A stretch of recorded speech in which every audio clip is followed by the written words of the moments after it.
You're listening to Ideal Practice, episode number 71. What if you could tell the universe exactly what you needed, what you wanted, what your dream was for your practice, and you got it? Well, I've got an idea for you today that you're going to think is kind of crazy, but it's not. So, stay tuned.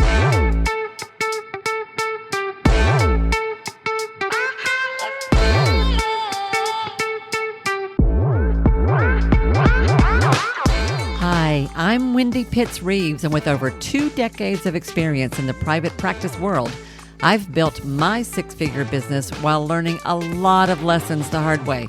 This is the first podcast that shows you how to apply the principles of energy, alignment, and strategy to build a practice that is profit-centered, but people-forward. This is the Ideal Practice Podcast. Hey guys, and welcome back to Ideal Practice. This is Wendy Pitts-Reeves, your host, and I am so excited to be hanging out with you guys today. How are you doing? How's your week going? I hope that life is good, really good and rich and kind to you right now. And I hope you've had some special moments lately. I had a special moment this week that I got to tell you about because it was so much fun. Even as it was happening, I was thinking, I got to tell everybody about this on the podcast. So as I'm recording this, last weekend, my other half and I went to Charlotte, North Carolina, where we got to see live and in person Pentatonix. Have you heard or seen Pentatonix? You guys know them. A lot of people know them from their Christmas albums, which are freaking phenomenal. But they are a super popular a cappella group that is on a world tour that I sort of stumbled into a few years ago. I mean, I still listen to classic rock and roll, y'all, so I'm not necessarily up to date on the cool new music, but I love them. And if you have any kind of formal music training at all, which I have, and you know something about rhythm and pitch and composition, just watching what those 5 people are able to do together musically is kind of mind-blowing. It really is something. So I've wanted to see them for a long time. And this summer, as a birthday present, we got tickets and got to see them. And we actually had really great seats up pretty close. It was phenomenal. It was every bit as good as I hoped it would be and even better. Golly, what a treat. What a treat. Well, I hope you have had a treat or two recently as well. And what I want to talk about today is how to get yourself into the place energetically where your business feels more like that, where your business feels like a place where everything just comes together in a kind of magical way, which is totally what it's like when I listen to those amazing people in that group. When things are working well in your practice, in your business, it just flows, doesn't it? All the parts work together, and you have moments, you have days when you're like, I can't believe this is working as well as it is. It's kind of mind-blowing. And then there are days when everything feels clunky, like nothing's quite working. You run into dead ends one after the other. All of that, y'all, to me, is about energy more than anything else. And I want to talk about that energy today. And I want to give you a fun way to tap into and guide that energy. Many of you have heard the story about a few years ago when I was in a rough patch in my practice and I was talking to my bookkeeper, who is a really connected, wise woman, who said to me something to the effect of, Wendy, you can't just set an intention about your business or your practice and just turn it aside and never think about it again. You can't just ignore the financial side of your practice and pretend like it doesn't exist. You can't treat it like a bad boyfriend and put it aside and bring it out when you want to play with it and put it back again. You have to be in relationship with your money and with your business. Well, she was right about that. And it is something that's a point that I have come to really appreciate over the years since then.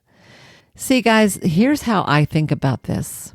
Your business is its own living entity. It has its own energy.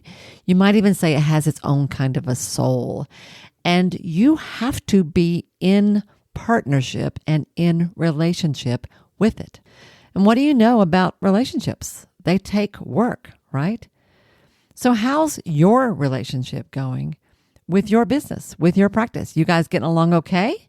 Everything hunky-dory? You feeling all the love? Or are things a little bit tense? If that's the case, I don't want you to have any worries because y'all know how this is. As with any couple, there are good days, there are rough days, but things can always get better if everybody's willing to do their part. So I'm going to suggest some ideas about how to put a little spark back in the heart of your business. It's going to sound kind of funny, but that's what I want to do today. The thing is, we have to be really aware of how we think about and treat our practice. If we treat it as a burden to be borne, something to get through, something to handle, rather than a joy to be celebrated, that brings a kind of heavy energy to the relationship that isn't exactly complimentary, if you know what I mean. So how do you approach that relationship? Is it like, oh, this is so heavy, this is hard, this is burdensome? And what happens when, or is it something that's light and playful and fun and free-flowing? If you're like me, if you're like a lot of folks, you probably go back and forth between those two. So how about this? What about when things go wrong in that relationship? What happens? What happens to your perspective? How do you think about it?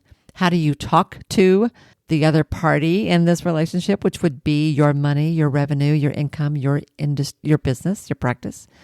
How do you talk to yourself? A lot of us, when there's any kind of tension in a relationship, we tend to do one of two things. We either take all the blame. I'm just a big loser. I'm never going to figure this out. I'm not cut out for this. I'm not smart enough for this. I just don't do numbers. I don't know how to run a business. We take all the blame. It's all me. Or none of the blame. I'm fine. I'm doing everything right. It's these daggum insurance companies, or it's the economy, or it's my clients, or it's the market. It's something outside of me, but it's certainly not me. Either one of those is never really true. It's always somewhere in the middle. There are always factors outside of you that you don't have any control over, but there are always factors inside of you that you do. And that's where I want to focus, because that's where your energy matters. Think about it this way. I've got a metaphor for you. My folks have lived on a lake for a long time down in South Alabama, and I spent a lot of time sitting on that lake watching boats go by and skiers go by and all kinds of funny things happen and some really cool things happen. And one of the things I love about sitting on a lake early in the morning when the sun is fresh and it's early in the day, it's not hot yet, and it's still kind of quiet. Sometimes the lake is as still as glass. And sometimes there's even a mist on it early in the morning. You know that kind of time I'm talking about? We're talking really early, 6:30, 7:30 in the morning. The lake is like glass. And then often that early, there will be one boat that goes by. It's usually a fishing boat. It's usually one person by themselves, very quiet in the hushed early morning light. The motor is small. They're not going fast. They're just moving across the lake, looking for the hollows where the best fishing spots are going to be. It's the coolest thing in the quiet of an early morning to watch a boat go across the lake like a long way away from me, like, hundreds of yards away from me, maybe even all the way on the other side of the water, where I don't even really hear it that much. It's very quiet. And then several minutes later, note all of a sudden I will have this like awareness that tiny little waves are lapping at the shore right in front of me. That boat that went so far across the water in its own quiet little slow way creates a ripple that slowly but surely works its way all the way over to me. And have you ever watched what happens when waves come up on the beach? Whether you're at the ocean, whether you're at the lake, what do? They go up to the top of the sand, to the top of the incline, and then they flow back down again, right? Creating a whole new level of ripples, of waves going the other way. Well, it doesn't take much imagination to realize that energy is like that. A wave is energy, right? Whether we're talking about water or light or sound. And whatever kind of wave you put out there, like that little lonely fishing boat so early in the morning, creates a wave that moves across space, bumps into something, and then comes back, which is a very literal example of what I mean when I say that what we put out, we get back. What we put out, literally the energy you put out into the world, the energy you put out into your practice, you get back. So if what you put out into the practice is heavy, hard struggle, that's most often what you're going to get back. If what you put out is resentment or fear, most often that's what you're going to get back. That's kind of how it goes. Okay? On the other hand, if what you put out is joy, eagerness, anticipation, appreciation, that too is what you're going to get back, because the waves go both ways. Literally in the 3D world, that happens. And I believe it happens spiritually, energetically, with what we put out from our hearts and our minds into our practice. So in just a moment, I'm going to share with you a really fun, simple, and strangely magical exercise that I think can help you channel that energy and make sure that the waves you're putting out there are what you really want to get back.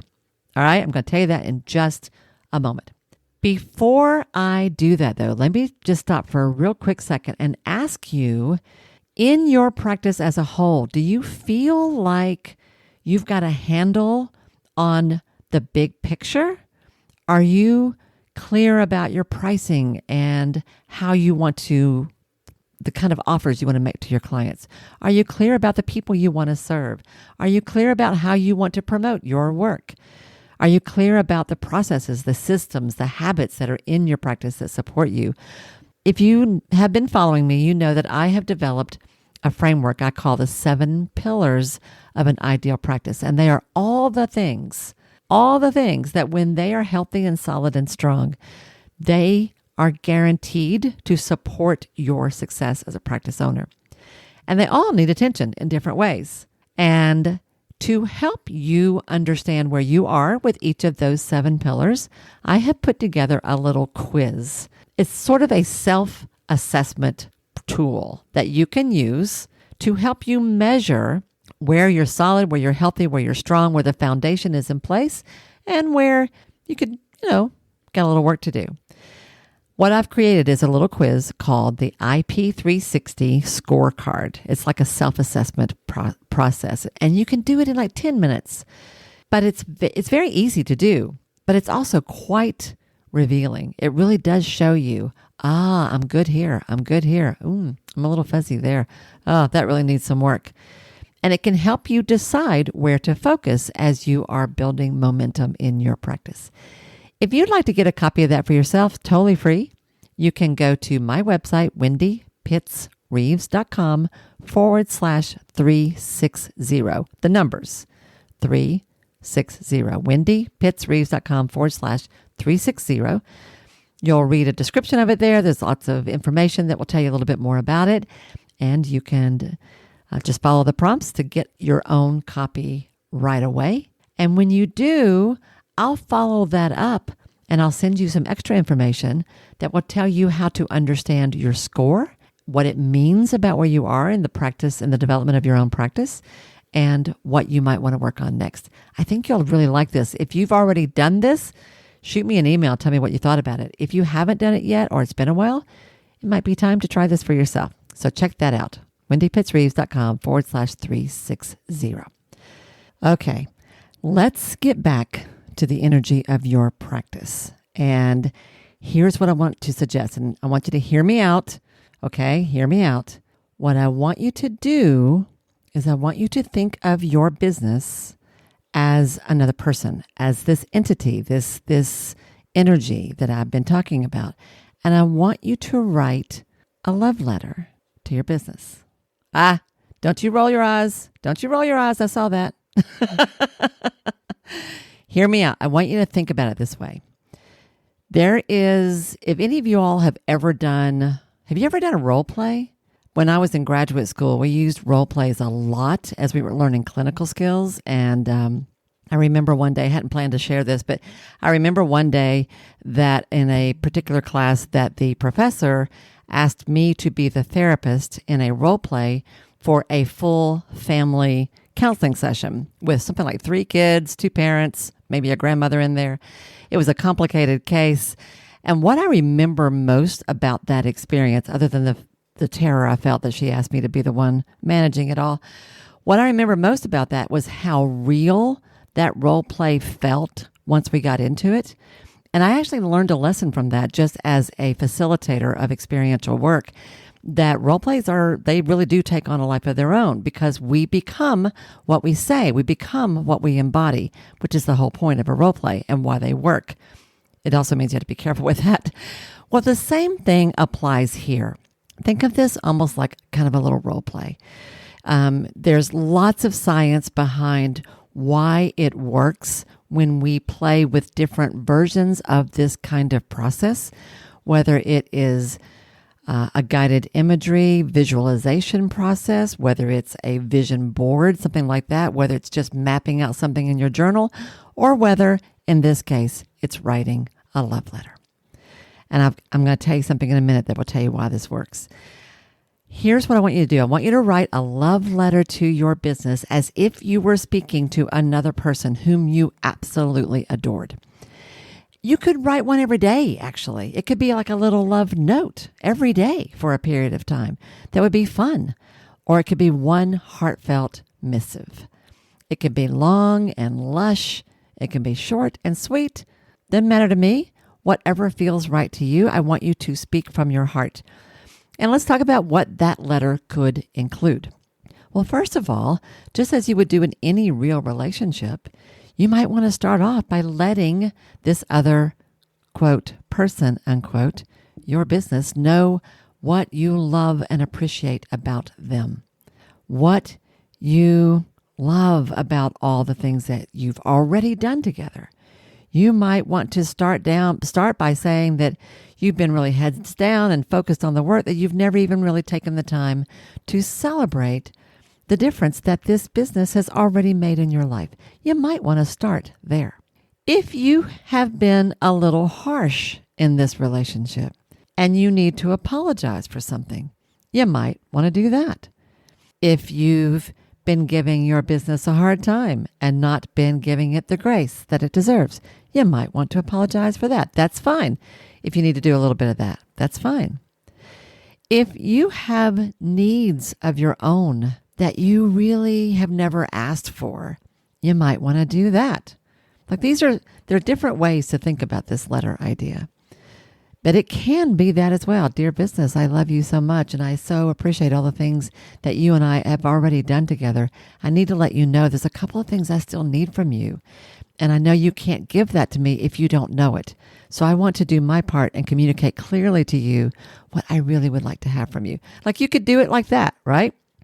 Those are the ideas that you could play with if you are trying to strengthen a relationship that's got some tension in it, trying to communicate more clearly, trying to kind of clear the table a little bit. Like that's one thing you could do. But you can also write a love letter about the business or to the business you dream of having. The business of the future, your business of your future, as if you had it now. That's the other way to think about this. So I'm really kind of giving you 2 ways to think about it. In this idea, what I really love best is a letter where you speak as if it were already true and you just celebrate, acknowledge, and thank this business for all the amazing ways it has contributed to your life. So something like, oh, sweet business, I love you so much. I didn't know that something like this was even possible. I had no idea that what you and I could do together, and it blows my mind what we have created here. I had no idea that you and I working together could make such a difference in the world. Every day, I see the people that you and I are helping in really tangible ways. And I know that you are as touched as I am when we get those thank you notes in the mail or emails Or just when a client walking out the door tells us that they feel like we've saved their lives. It seems a little dramatic, but I think it's kind of true. And it's so humbling when they say that, isn't it? And I love, dear business, that you get that and that it means as much to you as it does to me. I love, dear business, that you're so good with numbers. I had no idea how good you are with numbers, and that you've been able to teach me and to show me how to understand numbers too. And that you and I together have learned how to track those numbers, improve those numbers, and how the income just keeps growing. The bank account just keeps growing. The number of people we help and the sheer amount of money that you and I together are making, it kind of blows my mind a little bit, to be honest. But I love it so much. And I really love, dear business, the fact that you and I have fun together.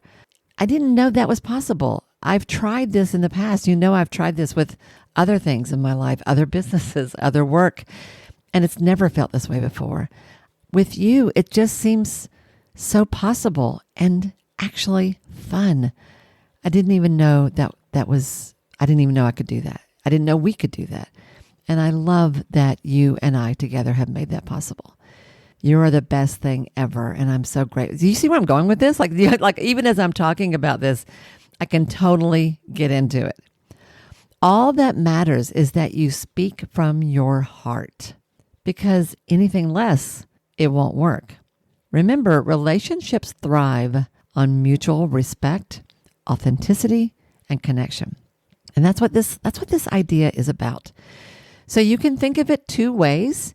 If you and your business are having a little problem, you could think of it as like a therapeutic conversation where you need to iron out a few problems.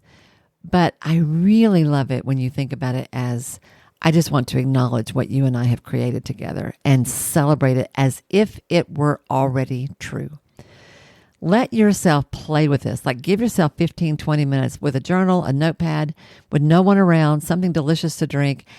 You might want to do a minute or two of meditation before you get into it. You might want to play some fun music, maybe even dance a little, whatever gets your vibrations up.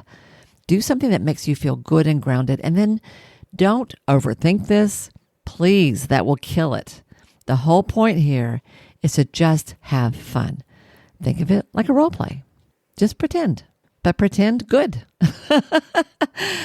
The point here is that money is energy. Your business is energy. Love is energy. Your ability to recognize and appreciate the good things that you are in relationship with is energy. And one of the fastest ways to tap into the stream of abundance that is flowing towards your door is to step into that energy in a focused and intentional way and have a little fun. Write this. Read it out loud. If it makes you kind of giggle, you're on the right path. Okay? If it's just kind of fun, you're on the right path. And all I want you to do is write it, read it out loud, and put it away. That's it. I don't want you to do anything else. And then just see what happens. And if you think I'm crazy in suggesting this, I want to tell you, I used this exact same process a few years ago, and everything I'm telling you here, wrote a letter as if something was true that I couldn't imagine would ever be true, but just let myself have fun with it. Gosh, I didn't know this was possible. I didn't know that there was something like this out there. This. Totally played with the whole concept and put it away. And almost a year to the day later, after I wrote that letter, I connected with the person who has become the love of my life and has changed my life. So magic really does happen. And if it can happen in that kind of relationship, it can certainly happen in this kind of relationship too. So, some days you just never know where we're going to go here on Ideal Practice, but I hope that this is a fun one. I know it's a powerful one, and I hope you will humor me and just try it. Get out of your own way, play with possibility, and write a love letter to your practice. Ha! All right, everybody, that's what I got for you today. Have a great week. Have an awesome week. Have a lovely week. And I will see you next week right here on the Ideal Practice podcast. Bye now.